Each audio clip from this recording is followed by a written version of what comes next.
అదే RTV app వార్తల్ని క్షణాల్లో చదివే అవకాశం ఉంటుంది. ఒక న్యూస్ పేపర్, ఒక టెలివిజన్ ఛానల్ మీ చేతుల్లో ఎప్పుడూ ఉంటాయి. Owaisi Fatima KG to PG free education పేరు పైన ఒక చెరువులోనే అంటే 12 ఎకరాలు చెరువు ల్యాండ్ని కబ్జా చేసి వీళ్ళు అయ్యా జాగీర్ లాగా ఒక కాలేజ్ వీళ్ళు కట్టుకున్నారు. అంటే అప్పుడు బీఆర్ఎస్ ఈ ఎంఐఎంకి గులాం పార్టీ ఉండే కదా, వాళ్ళు సపోర్ట్ తీసుకొని ఈ మొత్తం చెరువుని దాదాపు 30 ఎకరాలు ఆ చెరువు ఉంటే దాంట్లో 12 ఎకరాలు ఈ ఎంఐఎంఓలు ఈ గుండెలు ల్యాండ్ కబ్జా చేసి దానిపైన ఒక కాలేజ్ కట్టినారు. దానిపైన కంప్లైంట్ ఎవరు ఇచ్చినారు? ముస్లిమోలే. ఎందుకంటే వీరు ఫ్రీ ఎడ్యుకేషన్ పేరు పెట్టుకొని కోటి రూపాయలు సంపాదించుకుంటున్నారు ఈ ఇద్దరు అన్న తమ్ముళ్ళు. కానీ తెలంగాణలో కొత్త గవర్నమెంట్ వచ్చిన తర్వాత రేవంత్ రెడ్డి గారు చెరువు ల్యాండ్ పైన ఎఫ్టీఎల్ ల్యాండ్ పైన ఎవరైనా కబ్జాలు పెట్టుకుంటే దాన్ని మేము తీసేస్తామని ఒక మంచి నిర్ణయాలు వాళ్ళు తీసుకున్నారు. దానికి నా హృదయపూర్వకంగా ముఖ్యమంత్రి గారికి ధన్యవాదాలు. కానీ అక్బరుద్దీన్ ఓవైసీ ఒక వార్నింగ్ ఇస్తుండు ముఖ్యమంత్రి గారికి. ఏమని? ఒకవేళ ఆ కాలేజ్ని డిమాలిష్ చేస్తే 40,000 మంది మా దగ్గర యువకులు ఉన్నారు అని ఒక వార్నింగ్ ఇస్తున్నారు. ముఖ్యమంత్రి గారు భయపడకండి.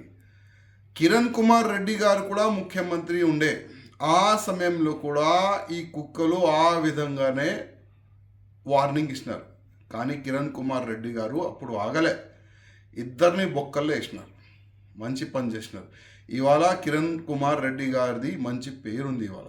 అదేవిధంగా మీరు కూడా ఒక సంకల్పం తీసుకున్నారు, ఎట్టి పరిస్థితుల్లో చెరువుకి కబ్జా చేసిన వాడికి నేను ఇవ్వను. ఇట్లాంటి చిన్నోళ్ళు వార్నింగ్ ఇస్తూనే ఉంటారు, దానికి మీరు పక్క పెట్టండి. మీరు తీసుకున్న సంకల్పం పూర్తి చేయాలి. ఎంఐఎంఓలు చెరువు లైన్ కబ్జా చేసుకున్నారు, ఎట్టి పరిస్థితుల్లో దానికి డిమాలిష్ చేయాలని భారతీయ జనతా పార్టీ తరఫు నుంచి మేము కోరుతున్నాము. అదేవిధంగా ఈ చెరువు కాకుండా గవర్నమెంట్ ల్యాండ్ కూడా చాలా వరకు కబ్జాలైనాయి. నా నియోజకవర్గంలో కూడా చాలా వరకు పెద్ద పెద్ద గవర్నమెంట్ ల్యాండ్ కబ్జాలైనాయి. కానీ దురదృష్టం దానికి కలెక్టర్ కూడా సపోర్ట్గా మాకు కనబడుతున్నాడు. హైదరాబాద్ కలెక్టర్ దానికి సపోర్ట్గా కనబడుతుండు. ఎక్కడెక్కడ గవర్నమెంట్ ల్యాండ్ ఉండే, ఎక్కడెక్కడ కబ్జాలైంది దానిపైన కూడా మీరు ఎంక్వైరీ చేయాలని నేను ముఖ్యమంత్రి గారికి ప్రత్యేకంగా రిక్వెస్ట్ చేస్తున్నా. అదేవిధంగా మీరు మంచి పని చేస్తున్నారు.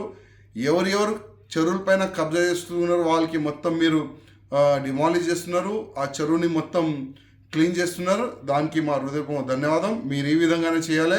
ఎట్టి పరిస్థితుల్లో ఎంఐఎం చేసిన కబ్జా ల్యాండ్ మీరు ఇవ్వకూడదు. అదేవిధంగా ఈ అసదుద్దీన్ ఓవైసీ కూడా ఒక పెద్ద బంగ్లా కట్టిండు, అది కూడా గవర్నమెంట్ ల్యాండే. దానిపైన కూడా మీరు ఎంక్వైరీ చేసి దానిపైన కూడా బుల్డోజర్ నడపాలని మేము రిక్వెస్ట్ చేస్తున్నాం. మరిన్ని వీడియోస్ కోసం ఛానల్ ని సబ్స్క్రైబ్ చేయండి. లేటెస్ట్ అప్డేట్స్ కోసం వాట్సాప్ ఛానల్ ని ఫాలో చేయండి. అండ్ లింక్ డిస్క్రిప్షన్ లో ఉంది.